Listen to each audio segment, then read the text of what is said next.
Hello, how's it going, everyone? Yeah. All right. So, the topic of this panel, not that it's a panel, it's just me talking to myself, is about centralization. But I'm kind of inspired to speak based off of some of what I heard from that last panel, which was I heard a couple of assertions in there that made me kind of, you know, ready to disagree with something, and I like that because that's just generally a lot more interesting. So, I think how many of you are straight up? If Bitcoin just went to zero tomorrow, and be honest, how many of you would stick around and carry on fighting for this thing to go? You know, and straight up, be honest, how many of you? And this is the theory of how Bitcoin's supposed to work: is this latter category? How many of you would go, well, that failed, and just walk away? Anyone? So we have a bunch of ideological Bitcoiners here. Really? Well, that's good because, contrary to popular belief, you actually need that.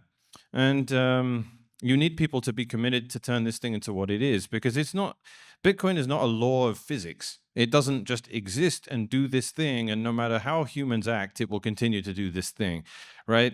It's a system of rules and they change over time. And we interact with the network and we influence how the network changes. And we use it in a sovereign capacity or we use it in a cucked capacity, and those things affect how other people use it. And you have degrees of good behavior and bad behavior, and nothing's really particularly black and white. So I would definitely characterize myself as an ideological Bitcoiner.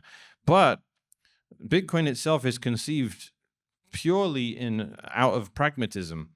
So a great example of that I like to give a lot is, I mean, who's heard of the Byzantine generals problem? Right. Do we know what that is? So I'll just give a brief explanation of what it is. It's the idea that everyone is separated by space and time. So there's always going to be disagreements in any consensus system about what actually happened. So the problem goes like this: there's a town and there's two armies on either side of it, and they will both lose if they attack alone, but if they attack together, they will win. But they need to coordinate a time. So General A sends a messenger through the town to General B and says, we attack at noon tomorrow. And then he goes, but wait, if he doesn't get that message, then I'll attack by myself and lose. So I need him to send a message back to me confirming that he got it. And then General B goes, but wait, if my messenger that returns the message to him doesn't get through the town, then I attack alone and then he will not, join me and then I will die. And that goes on forever, right? Because you're separated by space and time. And this was considered an unsolvable problem in computer science. So when Satoshi Nakamoto came out and said, hi, I think I have a solution for the Byzantine generals problem, everyone just went, no, you don't. Because in theory, we didn't actually solve that. As a Bitcoin miner, you can go back to block number 1 and mine it again. And block number 2, you can build on the top of your block number 1, and you can do that all the way up to block 870,000 or whatever we're at now, and rewrite history and make us all go, you know what, you're right, we didn't solve the problem, because we still can't 100% rely on an accurate history of what's happened in the financial history of the Bitcoin network. There is no 100% certainty there. It's just 99.99999% of a chance that no one is going to waste electricity and mining power mining old already found blocks because they're not going to make any money doing it. The only way they can make money is by building on top of the current chain. So that's probably what they're going to do, which means we can probably all rely on the blockchain to agree on an accurate history of events. That's great, but that's a pragmatic solution to an ideologically unsolvable problem. And Satoshi was like this all over the place. He would just come up with solution after solution after solution that everyone went, that doesn't theoretically fix the problem. And he went, yeah, but it does in practice. Watch. So this is when I get into the topic of this talk I'm giving, which is about centralization versus decentralization. Now, this is not a binary thing. Bitcoin was pretty centralized at the beginning, and you have different facets of what Bitcoin is. Some can be centralized, some can be decentralized. It's not just a statement we can make saying Bitcoin is centralized. So what kind of inspired me to talk about what I'm talking about right here is the panel previously where the assertion was made that Bitcoin mining is going to be centralized necessarily. Now, it's time for some nuance there because first off, what do you mean by Bitcoin mining? There are, as Mark broke it down, there are many components to what Bitcoin mining actually is. There's the intelligent parts of mining, which is syncing up to the network, verifying the entire history of the thing, having a mempool, connecting to the network in that capacity to find all of the unconfirmed transactions you possibly can, putting them inside a block template. And then that's when your S19 comes into play, because it starts hashing, which is putting all that information and combining it with a nonce to come up with a valid block. And that just means throwing shit at the wall until something sticks, which is just guessing number after number after number. And right now you need around 88 trillion guesses or something on average before you will find a block. And you do that and you do that and you do that, and suddenly you have a valid block if you can win, before anyone else does. And that last part is called hashing. But then you have one more part of it, which happens after that, which is where does the money go in that solved block? And typically what is now known as Bitcoin mining is just that one part, hashing. Everything can be summarized as there's what goes into the chain, there's what comes out of the chain, and then there's the hashing part in the middle. And miners have walked away from the two of the three responsibilities that they have. And those two responsibilities have become completely centralized. And what I find, I don't think there's any point kidding ourselves about that. So as Bitcoiners, we do quite have the superiority complex versus the plethora of shitcoins and crypto out there. We are better than all that, but we need to actually verify what it is about Bitcoin that makes us better than all those other coins. And it is decentralization, but we don't gain anything by pretending we're as decentralized as we'd like to be when we're really not.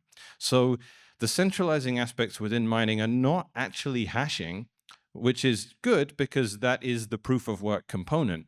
And if that was centralized, we'd be PayPal 2.0, and it would be completely over and a complete waste of time. And it's surprising how many Bitcoiners are kind of ambivalent about that. But by grace of God, that is not actually happening. Hash rate around the globe is pretty decentralized. You have loads of mining in Russia, in Kazakhstan, in China still, in North America, in Canada, in Paraguay, in Panama. There is mining going on in Ethiopia. Lots of people are mining there now. There's wonderful projects like Gridless in Africa that are incentivizing the construction of power infrastructure in rural parts of Africa that would never have a hope of getting a decent grid. But they have these Bitcoin miners coming there now saying, if you set up a power plant here, we will give you consistent income. So they have the motivation to do it. The local town then, thanks to Bitcoin mining, have cheap electricity when they would have just had none before. It's amazing. And it's not an exaggeration to say how much good Bitcoin mining does when it comes to the energy industry. But the other two aspects are what Ocean is here for and what we're trying to decentralize. And this is essential because decisions around what goes into the chain and what doesn't go into the chain, that was kind of naively conceived at the beginning of Bitcoin. As Mark was describing, Satoshi didn't even talk about miners. He just talked about nodes. Because once upon a time, it was all just one bit of software called Bitcoin. It wasn't even called Bitcoin Core. It was just called Bitcoin. There was no Satoshi yet. The Satoshi didn't exist because all there was 1.00 or 1.03. That was Bitcoin divided to 100 decimal places, just like the dollar with the cent, right? And then Luke, who is the founder of Ocean, discovered the Satoshi one day when he was trying to convert it all into tonal number system because he loves base 16 because he's a developer, right? He doesn't want to use base 10 like the rest of us. So he discovered the sat. He didn't name it the sat, but that's, an 100 millionth of a Bitcoin. Turns out that's the lowest you could actually go, and that's how everything works on the command line level. But there was no command line back when Satoshi released Bitcoin V0.1 or whatever it was. So you have a complete, you have every aspect of what Bitcoin is all rolled into one piece of software at the beginning. It was the wallet, the only wallet we had back in the day. There was no Trezor, there was no cold card. There was just store all your money on Mt. Gox or on your laptop running a Bitcoin node. That was it. right? And the people that stored it on Mount Gox actually managed to get their money back after, what was it, 13 years? They managed to get like 5% of it back. But the rest of us just had our Bitcoin sitting on, Linux laptops running Bitcoin Core. That was it. But Bitcoin was a wallet. Nowadays, the wallet's aspect of a Bitcoin node has fallen into disrepair, and almost no one uses it. Not without something on top like Sparrow or Spectre or Electrum or something like that. Or more likely, you're using a hardware wallet like a Trezor or a Ledger or a Cold Card, and those can even be used without you running a node because that's how disparate they've become. But the other aspect of Bitcoin that just went completely off on its own branch was mining. Most miners have nothing to do directly with the network. They always interface with it through a middleman. Most miners have never run a node, and if they have, it's not in any capacity to do with their mining. If you're big enough, like I'm sure Mara Pool or Mara, yeah, they're running nodes, of course, because they are literally making their own blocks. They are publishing those blocks directly to the chain using their own node. That requires actually sovereign usage of Bitcoin. But every single miner on Foundry isn't running a node because the node can't do anything, because Foundry do all of the template creation and all of the transaction selection. And they are sometimes 30% of the network. Who's heard of a 51% attack? Everyone know what that is? The 51% attack is something that a lot of people feel is not a concern until someone actually reaches 51%. But unfortunately, 51% isn't where you become able to attack the network. 51% is what you need for the attack to be a guaranteed perpetual success. Below that, you can still do the attack. It just won't go as reliably for the attacker, but you can still cause a lot of disruption. So this is where we get into coping territory. Why would anyone ever do that? Why would Foundry attack the network? Why would Bitmain attack the network? It's financially illogical. It's irrational. But we just established at the beginning of this that people don't operate purely based on economics. Everyone in here raised their hand when I asked if Bitcoin fell to zero, will we all still be Bitcoiners? That's economically irrational, but we're going to do it because we need hope. We need something good in our life, and we need something to fight for. And I don't care if the battle ultimately gets lost or if it gets won. These bear market cycles in Bitcoin that rip the bottom out from everything and make us the depressing times like winter 2022 and winter 2018 and then 2014. It's been so depressing. But every time I go through it, do I sell a coin? No, of course not. Because I will go down with the ship on this thing because it's the only hope we have. So that being the case, the flip side of that is people can do things that appear economically irrational and hurt things. So who am I to say that Bitmain or Foundry don't have someone just come up to them, point a gun to their head and say, look, you need to start doing X, Y, Z. You are responsible for what goes in the chain. Between you, you have more than 50%. We need you guys to start doing this. And it might be economically irrational, but they're going to do it anyway because probably their lawyers advised them that they will save tens of millions of dollars in fees if they just comply with OFAC censorship lists or something of that nature. And like I say, comes down to cope. Why would they do that? Of course they would do it because they want to remain alive. They want to remain, they want to remain in business. For the same reason that we all paid taxes to the IRS. It's not because any of us support it ideologically. I hope not. But the fact is, you're going to do it because you want to remain in business. So you pay your extortion fees and you're allowed to continue to exist. Same with miners. If you're a giant publicly traded miner in North America and there's a bunch of controversial Bitcoin transactions, maybe it's something associated with a Russian Bitcoin exchange or an Iranian Bitcoin exchange. If that stuff is all known about and you're a regulated, publicly traded company in North America and the US regulators come to you and say, you can't put this stuff in your templates, we as Bitcoiners have been telling ourselves, don't worry, it doesn't matter if that happens because the economically rational thing for Foundry to do in that circumstance would be to make 80 cents more, including them, than complying with a bunch of three-letter agencies and losing the 80 cents. It's just fantasy. That's not going to happen. The reality is Bitcoin cannot have someone in that position. If someone is in the position where they can realistically prevent a group of transactions, getting in the chain, then Bitcoin is not decentralized. It's just working in a permissionless capacity, at the leisure of one of the entities that's gatekeeping the whole thing. So we have to be prophylactic. If you design a protocol and you build an ecosystem in such a manner as there's an expectation of permissionlessness and everyone interacts with it in a permissionless capacity, then you can win the battle before it starts. However, if they can get their teeth in, the parasites that want to come along and contribute nothing to anything but want to insert themselves as unnecessary middleman wherever they possibly can, if those people start to get their teeth in, you can never get them out again. That's why you have to solve problems before they start, because once they're there, you're not going to have a hope in hell of doing it. So that's why Ocean came around first and foremost. We have to decentralize what goes into the chain and what comes out of the chain. It's not enough to decentralize the work done that proves the issue when we've already made the decision around what those other two things are, right? So if hashes are just doing nothing to do with Bitcoin, they're not running nodes, they're not taking custody of anything that comes out of the chain, they are they are always one step removed from Bitcoin itself. If that's the case, then they can't realistically defend us against censorship. That's not good enough. So we have to bring that one intelligent part of mining back to what miners do. And what I like about this is we weren't stupid or naive about it. We knew that asking miners to do ever so slightly more than they already do was a tall order, because people like centralization, people like efficiency. There's a reason like everything you buy comes from China, is because it's just more efficient that way. It's cheaper. It's not resilient, right? The supply chains can be disrupted in 5 minutes and suddenly there's nothing anymore. We know that, but we don't optimize for resilience or redundancy. We always optimize for efficiency, because that's just what humans are like. And efficiency is centralized.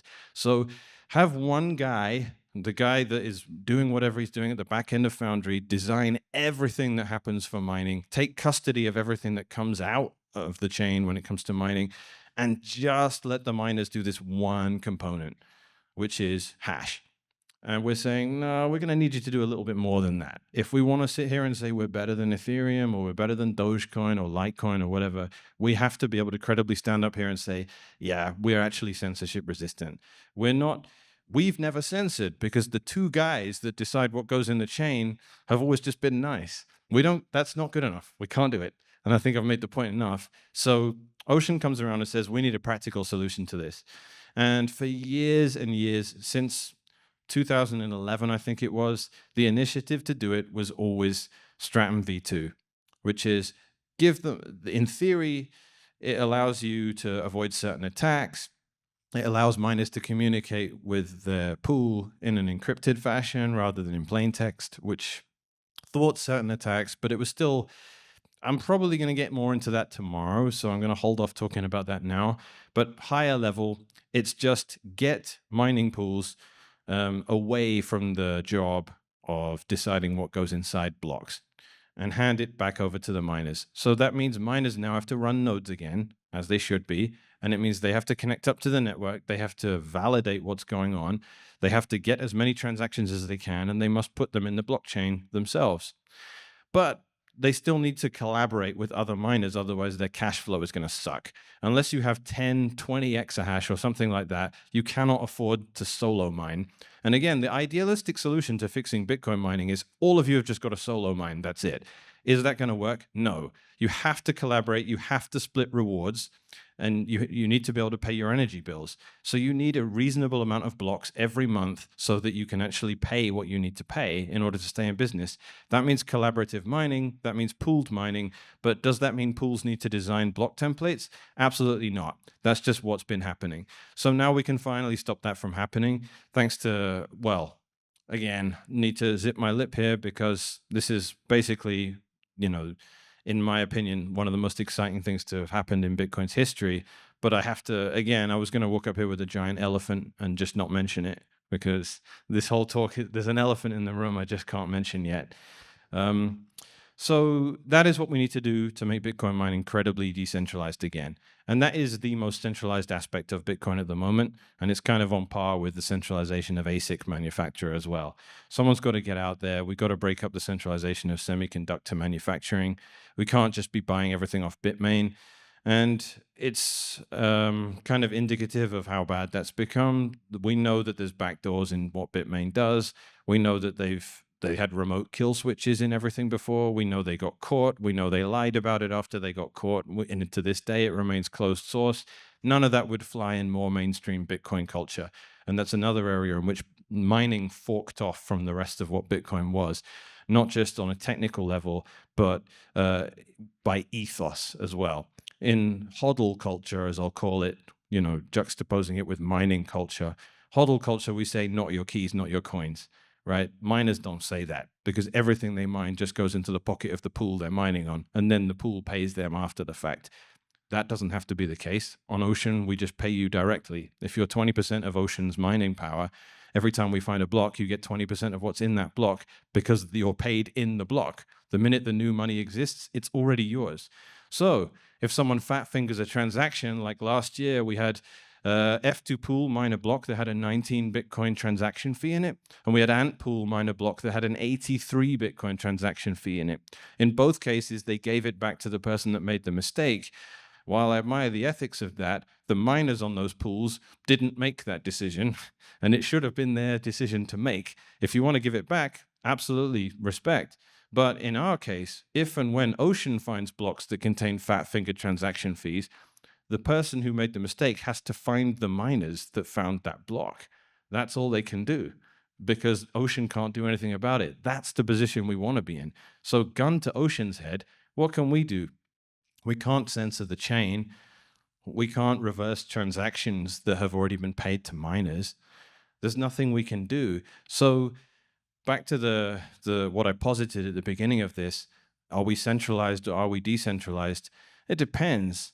It depends on what aspect of Bitcoin you're talking about and even what aspect of mining you're talking about. Mining is pretty centralized in some aspects today, and the two worst aspects of it, I believe, have basically been solved now. But I'm dancing around the announcement, but I'll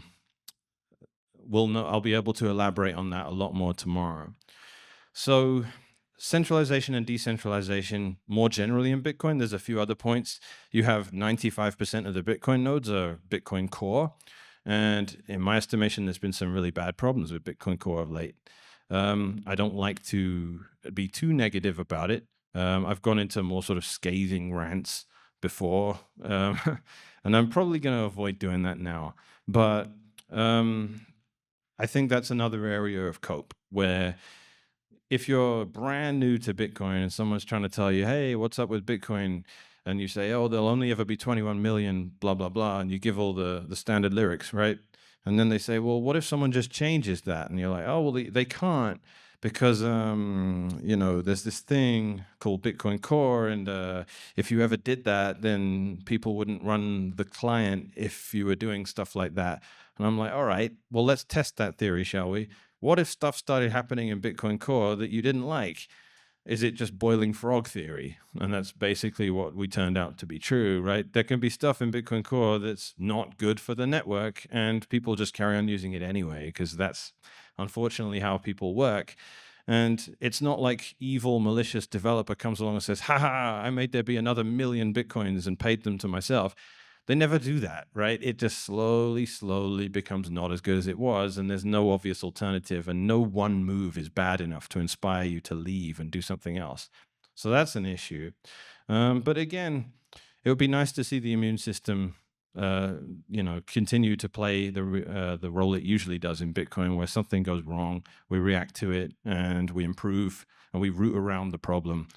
Again, though, it's boiling frog is just the most dangerous thing ever, right? Like we saw it in COVID, how many people are prepared to just be told you're not allowed to go outside, and you have to speak to your doctor and lawyer over a Zoom call, which is just this is what happened to privilege, right? Like I've got the Chinese government watching all of my private medical information, all of my legal information.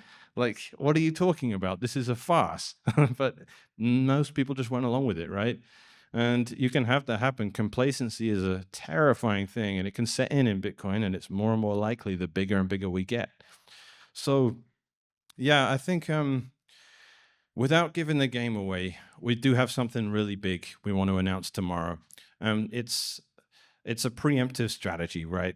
And it's this idea that you have traditions are solutions to problems we have forgotten existed. So when you wipe out the tradition, suddenly there are problems again that no one had been dealing with for 100 years because I was eating, a roast dinner with my family every Sunday, right? Why do we do this? I don't know. But eventually you realize, oh, when we stopped doing that, everything fell apart and we forgot how bad things can get. So Bitcoin needs to be resilient, robust, decentralized, redundant. You need hundreds of thousands of copies of the blockchain. When you don't care about that and you say, well, you only need one, that's decentralized, right? Then your Solana, then your Ethereum. We know that's not good enough, but those guys don't care, right? They come along and they say, it doesn't matter. We're good enough. We can do it without all that stupid old dinosaur Bitcoin tech. We're better than that. We're faster and all that. And that's not a serious approach. That's not really resilient. And here's the real fun part is that the complacency is true. The preference for efficiency and centralization that people have is always there as an incentive. That's always there. It's always burning away, and you always have to fight it. And here's where you get helped by the government because they come after the centralized points of failure and they attack them. So here is my response to the claim made earlier that Bitcoin mining will just become centralized. Well, it depends what environment Bitcoin mining exists in. Bitcoin mining can become radically decentralized overnight with the right government action. And the right government action is making life impossible for Bitcoin miners, ridiculous taxation, energy FUD, saying you guys are bad for the environment. We're going to make it illegal to mine Bitcoin. Stuff like that is unbelievably good for Bitcoin's health because it means all of the mining goes underground. Of course, it continues anyway, no matter what they do. But right now, you have the worst, in my opinion. And this is why I'm not super stoked about Trump when it comes to his, recent clumsy foray into Bitcoin. And this is not to comment on the wider political landscape or anything like that. I don't think that we have anything to gain from most people's idea of what would help Bitcoin, even Bitcoiners. I think most people don't understand anti-fragility as a concept. Anti-fragility in most people's heads means this thing is necessarily resistant to attack. But what people leave out is that anti-fragile systems actually need to be under attack to remain that way. And when Bitcoin is treated in a semi-friendly capacity by the authorities, it just turns into centralized junk. Just like it's an internet protocol, right? How many internet protocols can you think of that are permissionless, open, decentralized, just like Bitcoin, that you cannot use unless you have a third-party big data gatekeeper that gives you permission? They're all like that. Email is open, permissionless, decentralized, but try and use it without someone like Google or Microsoft or Apple giving you permission inside.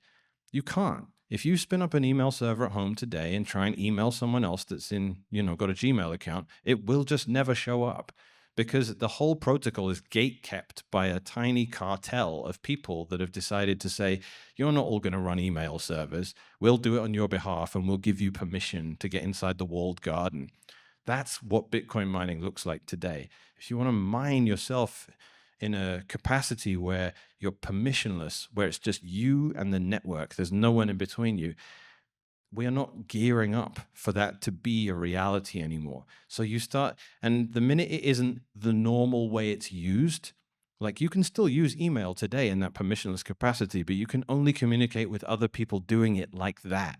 But because no one else does it like that, because every single other person using email expects you to be inside the Gmail walled garden, that means you have to be too, to use email. And it's a shadow of what it might have been, right? Bitcoin can become very similar to that in that if we're all transacting within a whitelist, within some sort of government-approved version of what it's supposed to be, if all the mining is done through a bunch of gatekeepers like Foundry, like the Antpool cartel, then if you want to mine in another capacity, it's just going to be worse in a lot of ways, and you would have to be self-sacrificial in order to want to do it. But here's where all the beauty of it comes in, because centralization is more efficient until you get your account shut down. And then you just have to go decentralized because there's nothing else left. So we can always rely on that. And that again, in order to have some, to just, if you'll forgive me, I can't help but make this analogy. I always do it. You cannot end up with something like the set of values America has. You cannot end up with Second Amendments, things like that, without tyranny, inspiring people to know that you need these things. No one respects freedom until they're hit in the face by slavery. That's just the reality of it. So when you want something like Bitcoin to work the way we need it to work, you need insane government crackdowns, which was why one of the best days in Bitcoin's history was when China made Bitcoin mining illegal. It was great because suddenly it just meant every pleb miner, everyone mining ideologically, everyone that just wanted to do it no matter what, suddenly was making twice as many sats. That's all it meant. It was great. So they think it hurts us, but it never does. Those attacks make us less fragile. But here's the thing, as I was saying, anti-fragility, if you flip it on its head, if you're nice and permissive and you want to stand up there like Trump did, the Bitcoin conference back in Nashville and say, I want all the Bitcoins to be mined in America and I want to bring the industry here, that's a nightmare because it means it's all gonna. If he was Ron Paul, sure, but he's not. He's not Ron Paul. He's not going to say, mine, have at it. There's no capital gains tax. There's no compliance, nothing. Do what you want to do. Great. But that's not going to be how it would pan out. Instead, you would just have a bunch of miners doing what they're told. And then those guys don't serve as protectors of the network. They serve as people that honest Bitcoiners have to outcompete in order to keep the network permissionless. That's a nightmare. So you have publicly traded mining companies like Riot and Hut 8 and Bitfarms. And these people don't provide the security. They don't provide that giant wall that you have to overcome in order to compete and mine and keep Bitcoin censorship resistant. They become people you have to compete with. They are essentially attackers at that point, right? If you have enough malicious hash rate. And so here was another claim made in the earlier panel that Bitcoin miners are the most intelligent entities in the planet right now, right? I don't know if I'm saying that exactly correctly. That was the claim made. And I'm asking then, well, why have they been attacking the network for the last year and a half? Because they have been. And when Ocean came around, ironically, we got dragged into the spam wars, I'll call it, because we constructed templates that contained transactions that weren't actively hostile to the Bitcoin network, because those are very easy to identify. There are self-declared attackers out there that say, hey, I want to fuck this project up. And they're on podcasts saying they want to do this. I want to bloat the UTXO set. The UTXO set in Bitcoin is something that has been intentionally kept as small as possible. When we did the Segwit upgrade, we intentionally bundled with it a witness discount, which meant if there are more inputs than there are outputs in your transaction, you get a discount. The entire purpose of us doing that was to try and shrink the UTXO set, because the bigger it gets, the worse Bitcoin gets. The harder it is, the more expensive it is to run a node. And the fewer nodes there are, the more we're just another shitcoin. So this was a huge incentive that people came along and said, hey, I want to do as much damage as I can. So they come up with these spam crypto protocols that sit on top of Bitcoin. And, we call them shitcoins on Bitcoin. They come in with a plethora of, compromising values that undermine the decentralization of Bitcoin, that undermine the prioritization that we placed on how important it is to run a node and decentralize the verification of everything that happens. So important. And to be inundated with a culture that doesn't care about that. Again, Bitcoin's not a law of physics. It will change. It will have soft forks. The rules will change over time. If 90% of us are just a bunch of degenerate day trading shitcoiners, then the code is eventually going to reflect that one way or another. It's very important that Bitcoin's culture remains fairly congruent with its cypherpunk origins, right? But in Trump 2024 land, with America making all the Bitcoin, do you think if we all become Bitcoiners overnight, how many of us will even have heard of cypherpunks? It's going to be a value set that disappears, right? And it is quite reminiscent of what left right politics in America is all about, right? But I'm trying very hard to avoid that in this talk.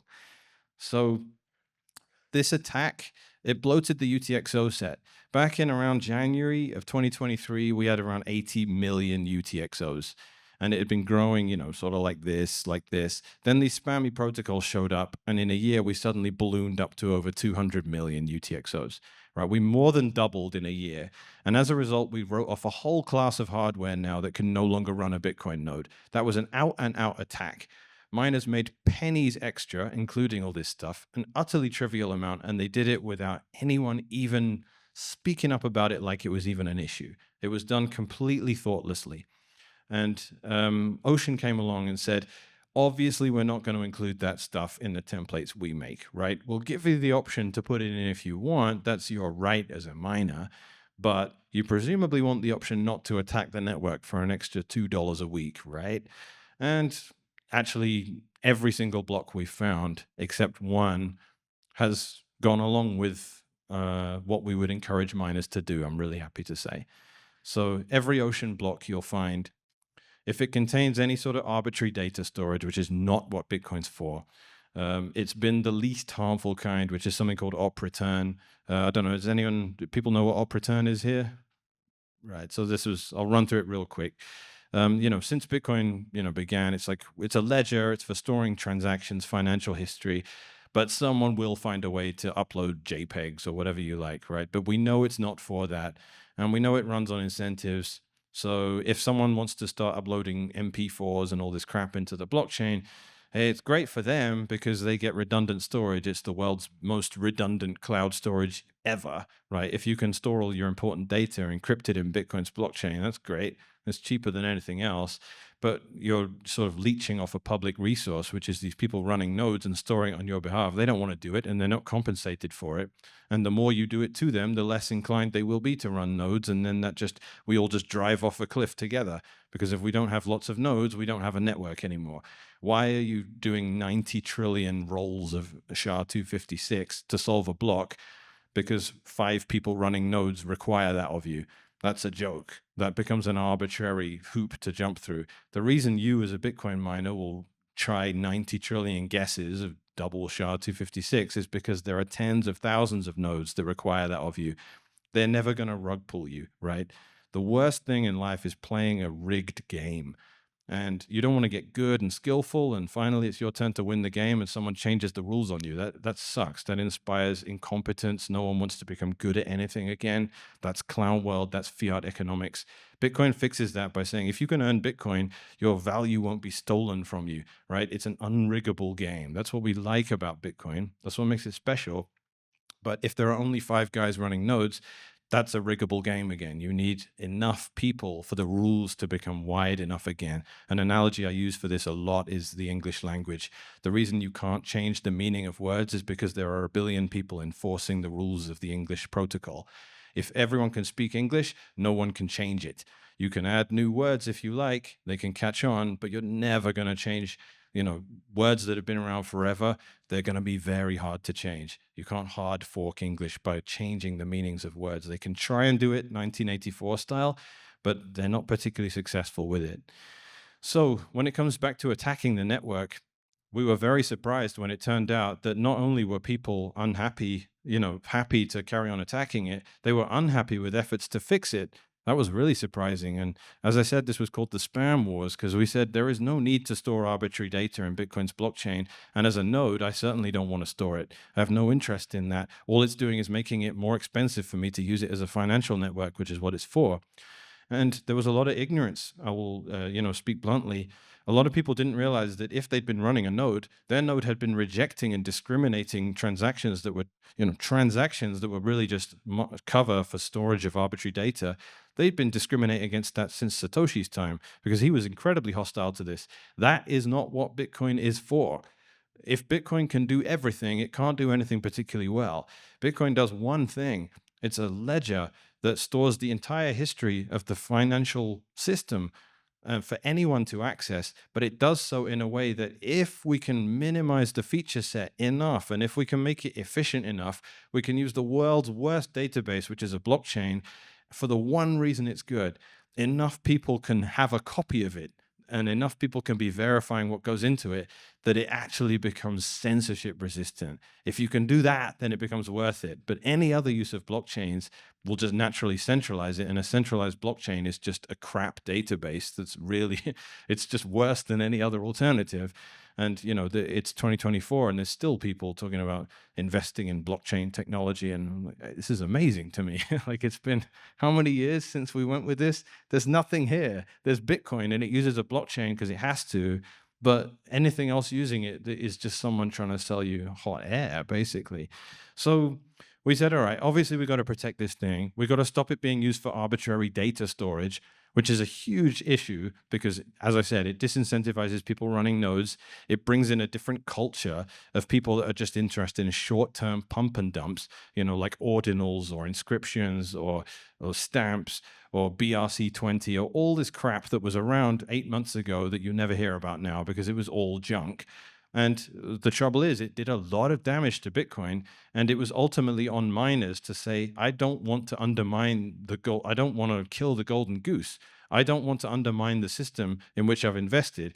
If you've bought, your S21 or whatever, that's a very specific investment. If Bitcoin's dead, that machine is useless because it only does one thing by definition. So you can't undermine the very system that you're supposed to protect.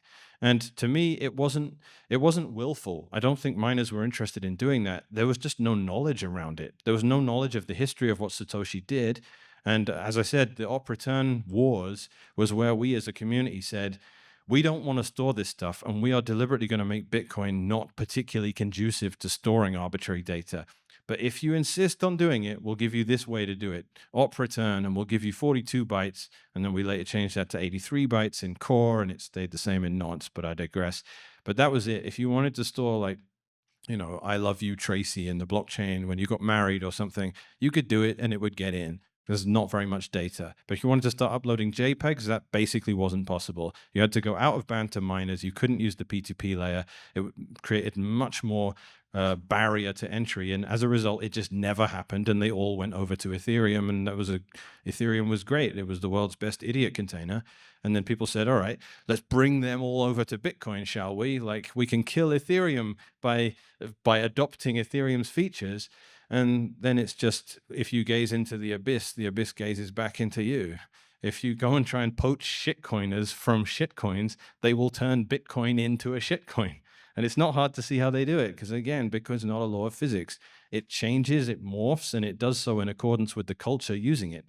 So just like email, if no one cares about using email in a permissioned capacity, because everyone has a Gmail account or a Hotmail account or a Live account, that means you can't use it permissionlessly either, because no one else is, and you need to be inside whatever walled garden they're in. That is an existential threat for Bitcoin. But here's the point I'll end on, and hopefully I can take a couple of questions. The point I'll end on is I don't know whether we win the battle against centralization or not. It's just not one I would ever concede.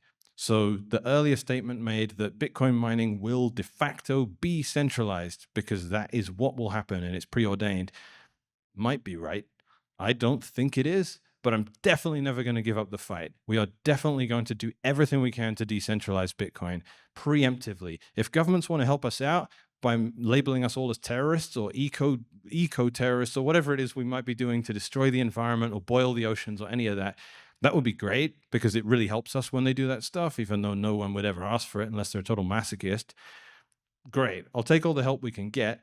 But regardless, I'm going to keep fighting that fight. And I would ask anyone here to join us in it. Be aware of what you're doing as a miner.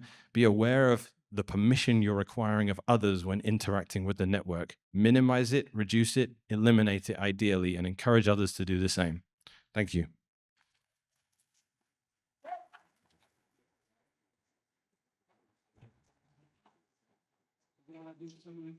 Yeah.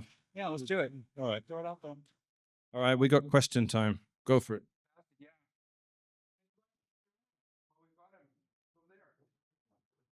Do you want to do a mic thing? Because I don't know if you're streaming it, but no.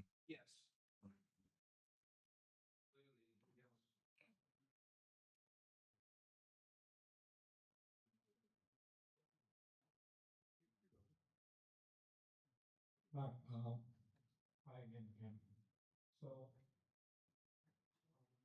do we have any data on out of the total number of nodes, what percentage are running Bitcoin nodes? That's question one. And beyond education, what can we do to drive the adoption of Bitcoin nodes to, let's say, counter the spam attacks that we witnessed recently? Beyond education, it's hard to know. So, first question, how many people are running knots versus core? Well, knots is not the only alternative implementation, right? I'm biased. I'll stay that out front. I run knots. I think it's a superset of Bitcoin Core, so it does everything Core does, but allows you to do more as well. And it's it's maintained in parallel with Core, so it's not like a completely independent implementation like BTCD.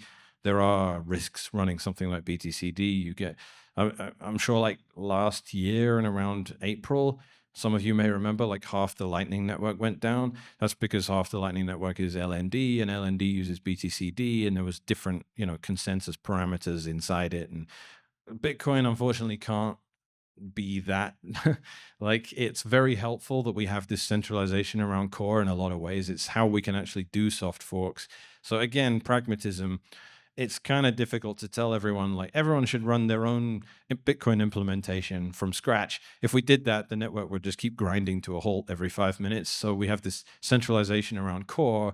And again, it's kind of like a thing we don't really want to admit, but like, we might as well admit it to ourselves and just keep an eye on it, right? Because look, if I'm a government agency and I want to start undermining Bitcoin, there's a Microsoft owned repo that everyone just blindly downloads the software from and runs without looking at it.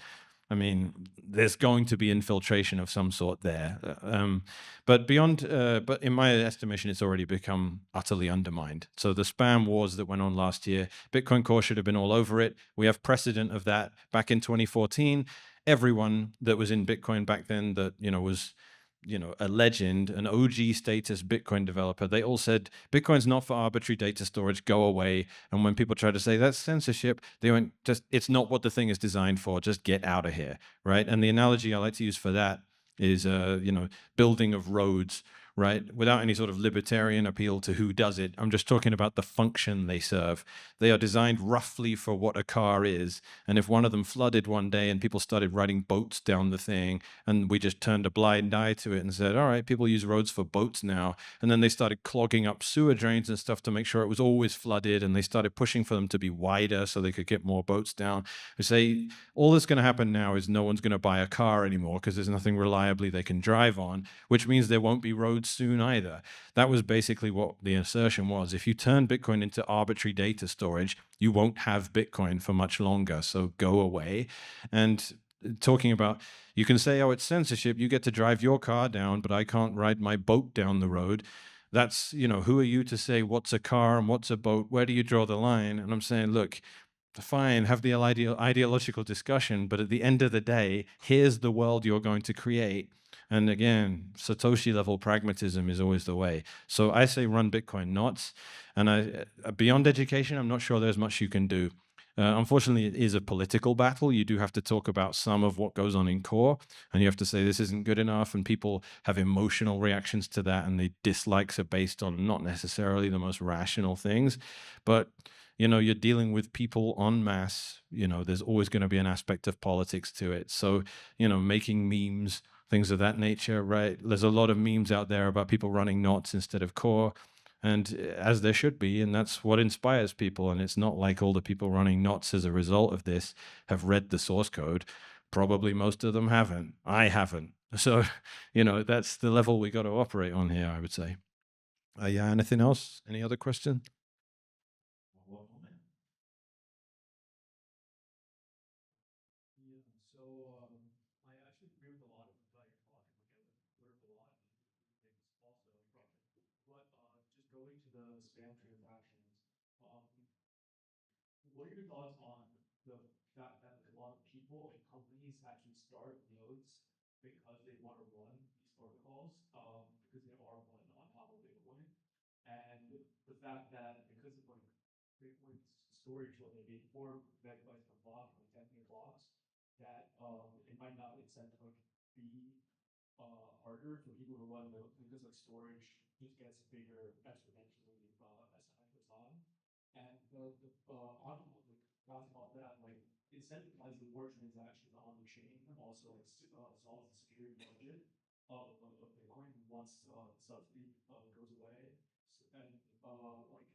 Sure.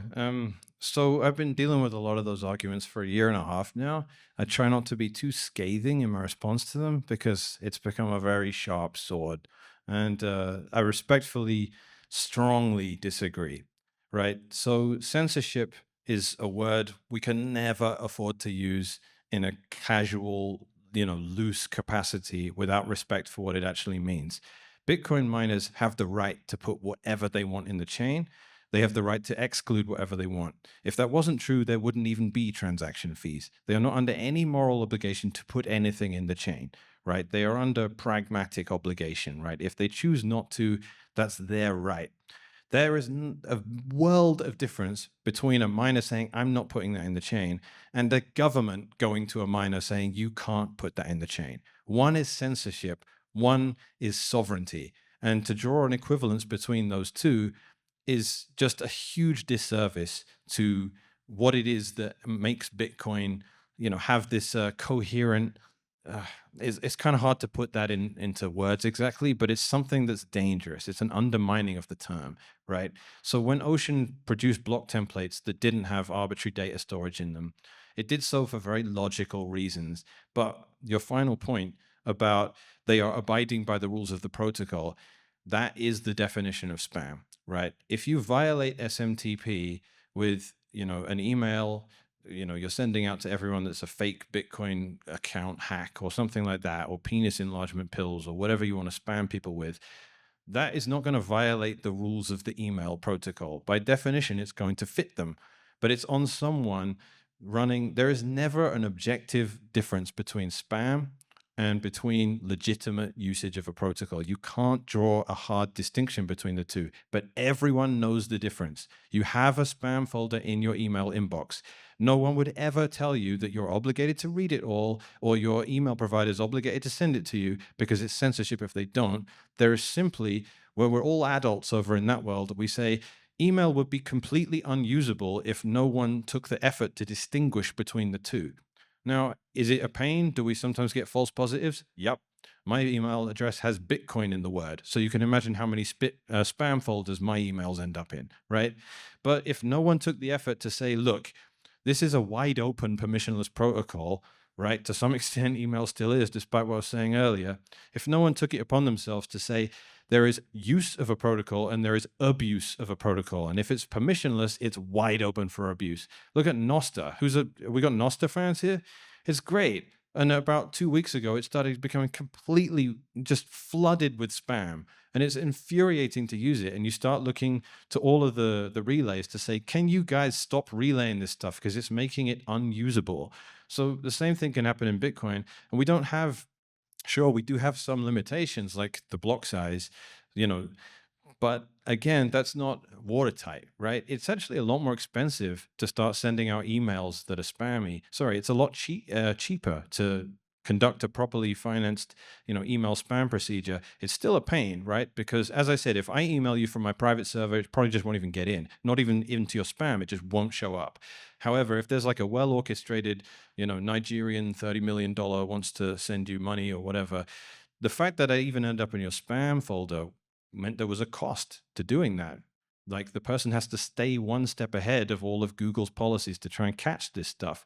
In Bitcoin, we don't even have that, right? If you want to upload your JPEG into Bitcoin's blockchain and there's enough miners out there that are paying no attention and will just include it, great. You just got to store that on 60, 70,000 nodes. I didn't actually answer your question. I believe it's around that many for the rest of eternity for a 20-cent transaction fee. Bitcoin is the cheapest platform to spam in the world, and transaction fees existing a myth as a way of disincentivizing that. And your final point about the security budget, it remains to be seen. That's a theoretical problem. It's yet to be proved. 99% of what you all earn as miners is subsidy, not transaction fee revenue. Every new block on the chain right now brings in 3.125 Bitcoins that are new, and around 0.03 or 0.04 Bitcoins in transaction fee revenue. That's about a 1% cherry on top you get. So miners could just be mining empty blocks all they want at the moment, and it will barely make any difference to their revenue. And in fact, they actually have an incentive to do it because empty blocks get around the network faster, so you're less likely to be orphaned. It's actually kind of nice of them to include transactions at all, given how low the revenue is. I'll end it there.